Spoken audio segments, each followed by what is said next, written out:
Moroni, chapitre 10. On obtient le témoignage du livre de Mormon par le pouvoir du Saint-Esprit. Les dons de l'Esprit sont dispensés aux fidèles. La foi est toujours accompagnée de dons spirituels. Les paroles de Moroni parlent de la poussière. Venez au Christ, soyez rendus parfaits en lui, et sanctifiez votre âme. Vers 421 après Jésus-Christ. Or moi, Moroni, j'écris quelque peu comme il me semble bon. Et j'écris à mes frères les Lamanites, et je voudrais qu'ils sachent que plus de 420 ans sont passés depuis que le signe de la venue du Christ fut donné. Et je scelle ces annales après avoir dit quelques paroles en guise d'exhortation à votre intention. Voici, je voudrais vous exhorter, lorsque vous lirez ces choses, si Dieu juge sage que vous les lisiez, à vous souvenir combien le Seigneur a été miséricordieux envers les enfants des hommes, depuis la création d'Adam, jusqu'au moment où vous recevrez ces choses, et à méditer cela dans votre cœur. Et lorsque vous recevrez ces choses, je vous exhorte à demander à Dieu, le Père éternel au nom du Christ, si ces choses ne sont pas vraies. Et si vous demandez d'un cœur sincère et avec une intention réelle, ayant foi au Christ, il vous en manifestera la vérité par le pouvoir du Saint-Esprit. Et par le pouvoir du Saint-Esprit, vous pouvez connaître la vérité de toutes choses. Et tout ce qui est bon, est juste et vrai, c'est pourquoi rien de ce qui est bon ne nie le Christ, mais reconnaît qu'il est. Et vous pouvez savoir qu'il est par le pouvoir du Saint-Esprit. C'est pourquoi je vous exhorte à ne pas nier le pouvoir de Dieu, car il agit par le pouvoir selon la foi des enfants des hommes, le même aujourd'hui et demain et à jamais. Et en outre, je vous exhorte, mes frères, à ne pas nier les dons de Dieu, car ils sont nombreux et ils viennent du même Dieu, et ces dons sont conférés de différentes façons, mais c'est le même Dieu qui opère tout en tous, et ils sont donnés par des manifestations de l'Esprit de Dieu aux hommes pour leur profit.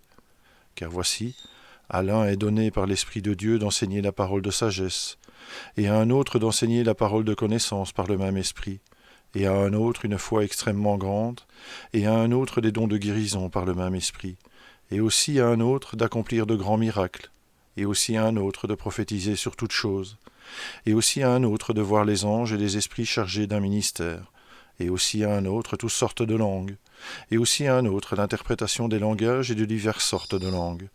Et tous ces dons viennent par l'Esprit du Christ, et ils viennent à tous les hommes séparément selon sa volonté. Et je voudrais vous exhorter, mes frères bien-aimés, à vous souvenir que tout bon don vient du Christ. Et je voudrais vous exhorter, mes frères bien-aimés, à vous souvenir qu'il est de même hier, aujourd'hui et à jamais, et que tous ces dons dont j'ai parlé, qui sont spirituels, ne seront jamais abolis, aussi longtemps que le monde demeurera, si ce n'est selon l'incrédulité des enfants des hommes. C'est pourquoi il faut qu'il y ait la foi, et s'il faut qu'il y ait la foi, il faut aussi qu'il y ait l'espérance. Et s'il faut qu'il y ait l'espérance, il faut aussi qu'il y ait la charité. Et si vous n'avez pas la charité, vous ne pouvez en aucune façon être sauvés dans le royaume de Dieu, et vous ne pouvez pas non plus être sauvés dans le royaume de Dieu si vous n'avez pas la foi, et vous ne le pouvez pas non plus si vous n'avez pas l'espérance. Et si vous n'avez pas l'espérance, vous devez nécessairement être dans le désespoir, et le désespoir vient de l'iniquité. Et le Christ a dit en vérité à nos pères, si vous avez la foi, vous pouvez faire tout ce qui m'est utile. Et maintenant, je parle à toutes les extrémités de la terre. Si le jour vient où le pouvoir et les dons de Dieu cessent parmi vous, ce sera à cause de l'incrédulité. Et malheur aux enfants des hommes, si c'est le cas, car il n'y en aura aucun qui fera le bien parmi vous, pas même un seul. Car s'il y en a un seul parmi vous qui fait le bien, il agira par le pouvoir et les dons de Dieu. Et malheur à ceux qui feront cesser ces choses et mourront, car ils meurent dans leurs péchés, et ils ne peuvent être sauvés dans le royaume de Dieu. Et je le dis selon les paroles du Christ, et je ne mens pas. Et je vous exhorte à vous souvenir de ces choses, car le temps vient rapidement, où vous saurez que je ne mens pas, car vous me verrez à la barre de Dieu.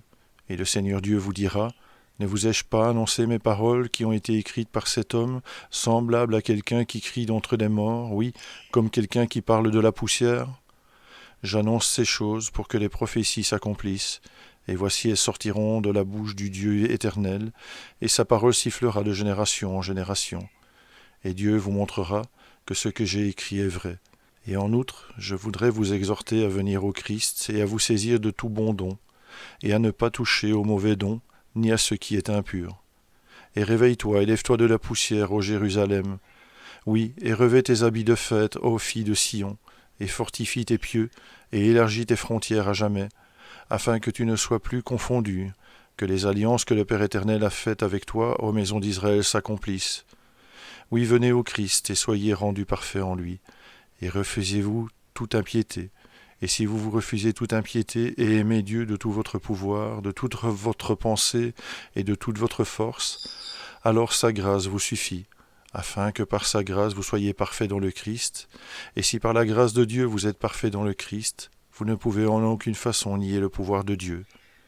Et en outre, si par la grâce de Dieu vous êtes parfaits dans le Christ et ne niez pas son pouvoir, alors vous êtes sanctifiés dans le Christ par la grâce de Dieu, grâce à l'effusion du sang du Christ, qui est dans l'alliance du Père pour le pardon de vos péchés, afin que vous deveniez saints sans tache.